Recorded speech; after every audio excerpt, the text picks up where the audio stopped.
Bury Our Bones in the Midnight Soil by V.E Schwab, Chapter 1, 1532, Santo Domingo. Maria is introduced as a fierce, independent young woman suffocating under early marriage in 16th century Spain. In her small town, steeped in superstition, she's restless, yearning for freedom. That restlessness ignites when a mysterious widow arrives, part healer, part enigma. This chapter builds tension through Maria's fierce desire for a life beyond her village, culminating in a haunting offer that promises escape. But at what cost? Chapter 2. Maria's life fractures under her abusive marriage. She's desperate, haunted by guilt and fear. The widow draws closer, offering relief through both care and something far more profound. This chapter dives into Maria's internal struggle, torn between loyalty, survival, and the terrifying allure of immortality. Blood ties, promises whispered in the night, and the weight of choice set, aftershocks rippling through centuries. Chapter 3, 1827, London. Charlotte Lottie arrives in London, scandal in tow, escaping the stifling expectations of her estate. Free from home but unmoored, she longs for authenticity and deeper connection, especially with her best friend. A widow offers her both mentorship and something more dangerous, a means to break societal chains.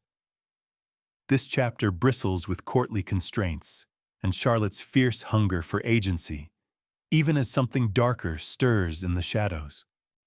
Chapter 4. Charlotte's world expands and darkens. She embraces a new kind of freedom, yet every step closer to transformation pulls her from humanity. The widow mentors her, deepening Charlotte's resolve, but also isolating her. The cost of her liberation becomes increasingly stark. Her own identity, her moral ground, and perhaps her soul. It's a turning point. Thrill and dread interwoven like poison in her veins. Chapter 5, 2019, Boston. Alice, a grieving Scottish student at Harvard, tries to erase her past by reinventing herself. One impulsive night, a stranger, a kiss, a shimmering intimacy, turns her world upside down. The next morning, simple sun exposure burns her. Hunger tortures her. She is unsettled by the stranger's vague warnings, but compelled to pursue answers. The chapter ends with Alice's world collapsing, hunger blossoming within, and her hunt for truth ignited. Chapter 6. Alice chases shadows through Boston's streets, obsessions fueled by hunger and heartbreak. She retraces her steps, chasing the man who changed her, piecing together memories stained with bloodlust. Flashbacks and dread blur her sanity. Every discovery ramps up tension. A name, a scarlet promise, footsteps in empty halls. By chapter's close, her emotional and physical needs are out of her control, and she accepts the darkness within. Chapter 7. Lines begin to blur as the three timelines inch toward collision. Themes of loyalty, betrayal, transformation echo across centuries. As Maria's legacy seeps into Charlotte's world, and Charlotte's into Alice's, the true mechanics of their shared hunger emerge. Foreshadowing builds. Repeated motifs of dirt, teeth, roses, and rituals. Each woman questions, are they cursed or chosen? Chapter 8. The three narratives escalate. Alliances form and fracture. Charlotte's rational mind fails her as vampirism erodes compassion. Maria's ferocity becomes a weapon. Alice teeters between hunter and hunted. Tension crescendos through betrayal, hunted locales, and revelations about who began the cycle. By the chapter's end, readers feel the raw ache of survival, revenge, and the irreversible bonds between these women. Chapter 9. Revelations thunder. Sabine, the widow, or are there more, makes her presence felt. The core trio converge, each with pacts, blood debts, and unshed tears. Trust shatters. Hunger becomes literal and metaphorical.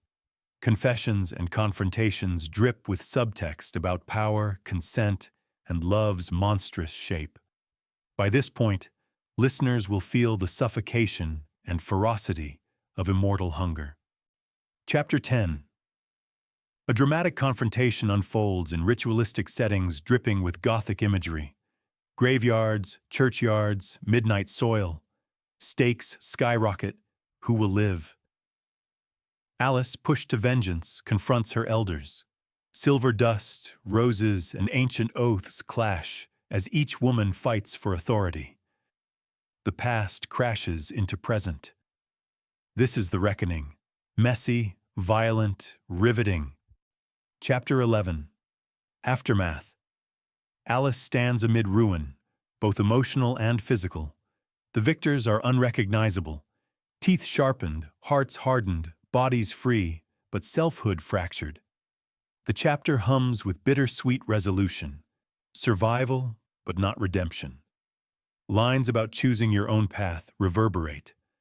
The terrain of new life is set. Bloody, beautiful, and hungry. Chapter 12. Epilogue. A quiet, haunting finale. Alice processes her decisions, mourning and embracing what she's become. A new hunger dawns, for belonging, purpose, maybe family. No neat bow, but a fierce ownership of her story. This closing gives listeners space. Uncertainty, possibility, and the whisper, this is only beginning.